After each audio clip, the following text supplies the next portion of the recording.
اعوذ باللہ من الشیطان الرجیم بسم اللہ الرحمن الرحیم ولا تصل علی احد منهم مات ابدا ولا تقم علی قبره انهم كفروا بالله ورسوله وماتوا وهم فاسقون صدق اللہ العلی العظیم الصلاة والسلام علیک یا رسول اللہ وعلى آلك وأصحابك یا حبیب اللہ۔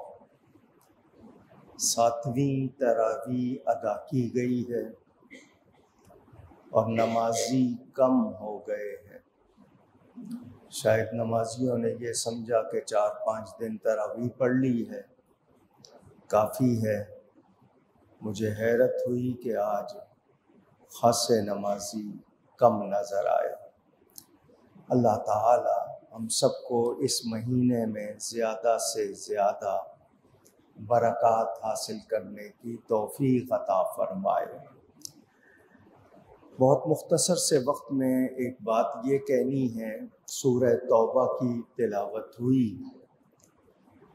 میں نے آپ کو پہلے بھی بتایا کہ منافق جن کی زبان پر ایمان کے کلمے مگر دل میں ایمان نہیں، یہ وہ لوگ ہیں رسول پاک صلی اللہ علیہ وسلم کے پیچھے نماز پڑھتے تھے، رمضان کے روزے بھی رکھتے تھے، مگر دل میں ایمان نہیں تھا۔ تو حضور اکرم صلی اللہ علیہ وسلم نے اعلان فرمایا مسجد میں کہ جتنے منافق ہیں وہ میری مسجد سے نکل جائیں۔ اس زمانے میں بھی منافق تھے، سورہ منافقون قرآن میں موجود ہے۔ وہ بیٹھے رہے اس خیال سے کہ نبی کو کیا معلوم کہ ہمارے دل کی حالت کیا ہے، جبکہ نبی اللہ کی طرف سے علم دیا جاتا ہے۔ حضور نے فرمایا نکل جاؤ ورنہ میں نام لوں گا۔ وہ تب بھی بیٹھے رہے۔ پھر حضور صلی اللہ علیہ وسلم نے ایک ایک کا نام لیا۔ اخرج یا فلان ابن فلان، او فلانے کے بیٹے فلانے نکل جاؤ۔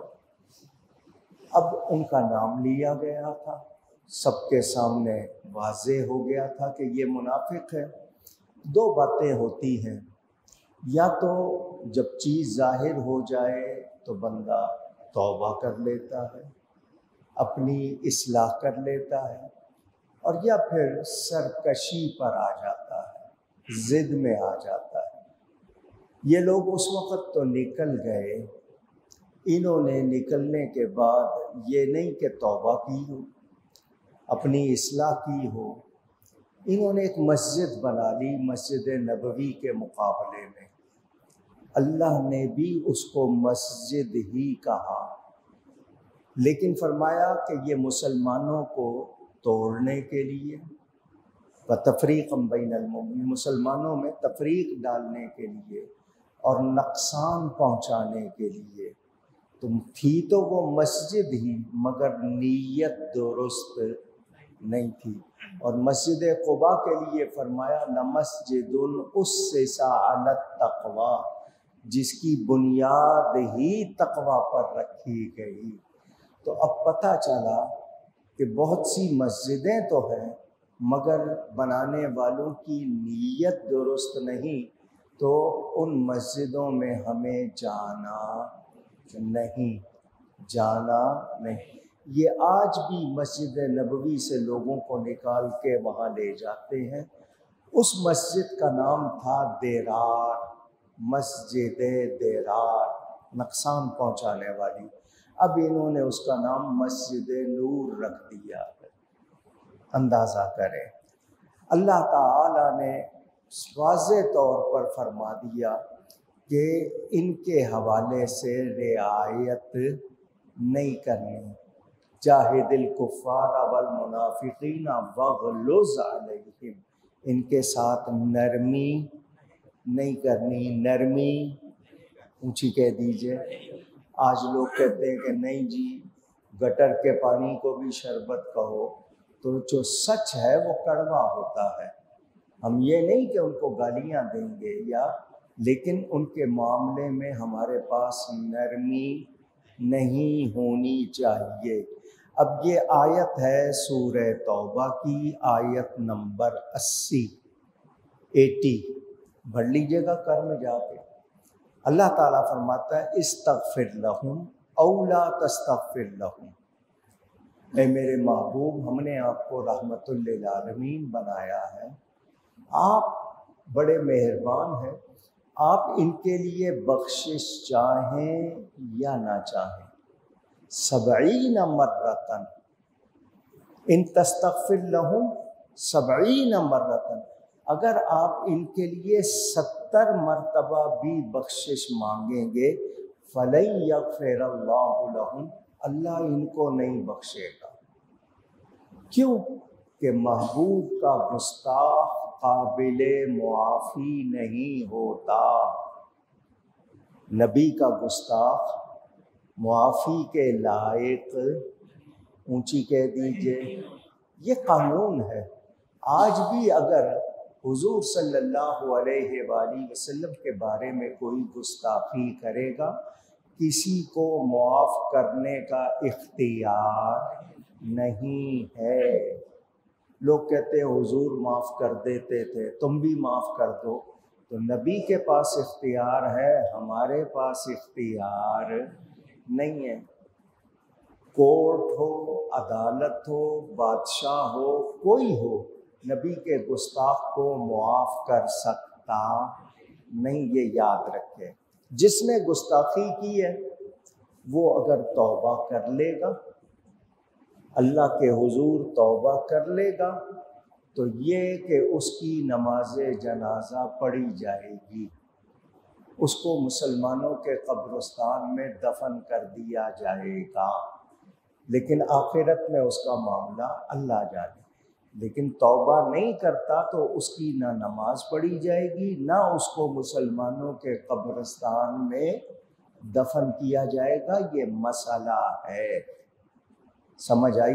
سمجھانے کے لیے آپ کو بتاؤں، اگر سپریم کورٹ کا سب سے بڑا جج چیف جسٹس کہلاتا ہے، کوئی اس کو برا کہے، اس کو گالی دے، اس کی بے ادبی کرے، تو سپریم کورٹ میں جو سب سے چھوٹا کلرک ہے، چپڑاسی ہے، پیون ہے، کیا وہ اس کو معاف کر سکتا ہے؟ گستاخی کی چیف جسٹس کی چپڑاسی معاف کر سکتا ہے؟ اونچی۔ تو جب دنیا میں تم لوگ یہ رکھتے ہو کہ جس کی گستاخی ہے وہ معافی دے، اور نبی کے معاملے میں تو کسی کو بھی اختیار نہیں ہے، ہم معافی دے سکتے نہیں، یہ ذہن میں رہے۔ گستاخ نبی کی سزا موت ہوتی ہے، اس کے لیے کوئی رعایت اونچی نہیں۔ یہ اب آگے آیت سن لیں، میرے پاس اتنا وقت نہیں، جب میں نے یہ تفسیر بیان کی تھی تو کھول کے بیان کی۔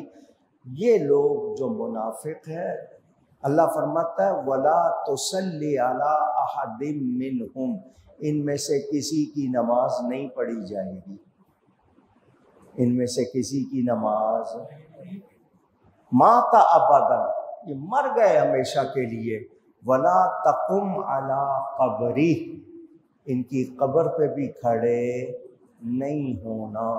تو جو گستاخ ہے، بے ادب ہے، بد عقیدہ ہے، منافق ہے، نہ اس کی نماز جنازہ پڑھی جائے گی، نہ ہی اس کی قبر پر کھڑے ہوا جائے گا، یعنی اس کے لیے دعا بھی نہیں کی جا سکتی، مغفرت کی یا بخشش کی یا رحمت کی دعا نہیں کی جا سکتی۔ سن رہے ہیں آپ؟ پوچھ رہا ہوں آپ سے، یہ قرآن کا حکم ہے۔ تو اب ان کی اپنی نماز نہیں ہوتی، ان کے پیچھے کسی کی نماز ہوگی؟ کیونکہ جس کا عقیدہ درست نہیں ہے اس کی نماز نہیں ہوتی۔ جب اس کی اپنی نہیں ہوتی، اس کے پیچھے بھی کسی کی اونچی کہہ دیجئے، نہیں ہو سکتی۔ یہ مسئلہ ہے، اس میں میری طرف سے کوئی حکم نہیں ہے، یہ تمام امت کا حکم ہے جو میں نے آپ کو بتایا۔ اب صرف ایک آیت سنا دیتا ہوں، آپ سنتے رہتے ہیں، اسی سورہ توبہ میں ہے کہ ہر مومن کے لیے اللہ کا رسول سب سے زیادہ پیارا ہونا چاہیے، سب سے زیادہ پیارا، جان سے بھی زیادہ پیارا، ماں باپ، بیوی، بچوں، خاندان، رشتے ناطے، مال سامان، مکان، سب سے زیادہ اللہ کا رسول پیارا ہونا۔ اور دوسری آیت میں فرما دیا جان سے بھی زیادہ۔ تو جو نبی کو سب سے زیادہ پیارا نہ سمجھے وہ مومن نہیں ہے۔ اللہ کی راہ میں جہاد کو زیادہ پیارا سمجھنا چاہیے۔ اور ہم لوگ کہہ دیتے ہیں اللہ اور اس کے رسول کا فضل، اللہ اور اس کے رسول کا کرم، اللہ اور اس کے رسول کی عطا۔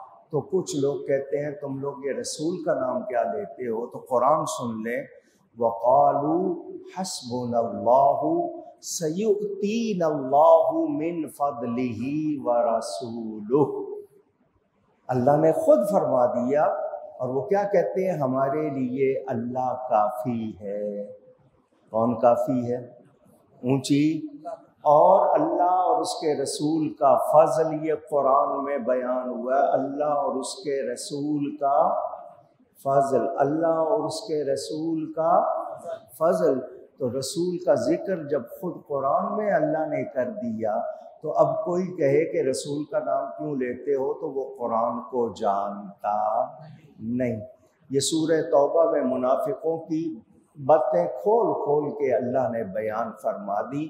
تو ہمیں ہرگز کسی سے، منافق سے دوستی نہیں رکھنی، اس کو امام نہیں بنانا۔ گفتگو میں مجھ سے کہیں کوئی غلطی ہوئی ہو، اللہ اور اس کے رسول کی بارگاہ میں توبہ کرتا ہوں، باقی انشاءاللہ آئندہ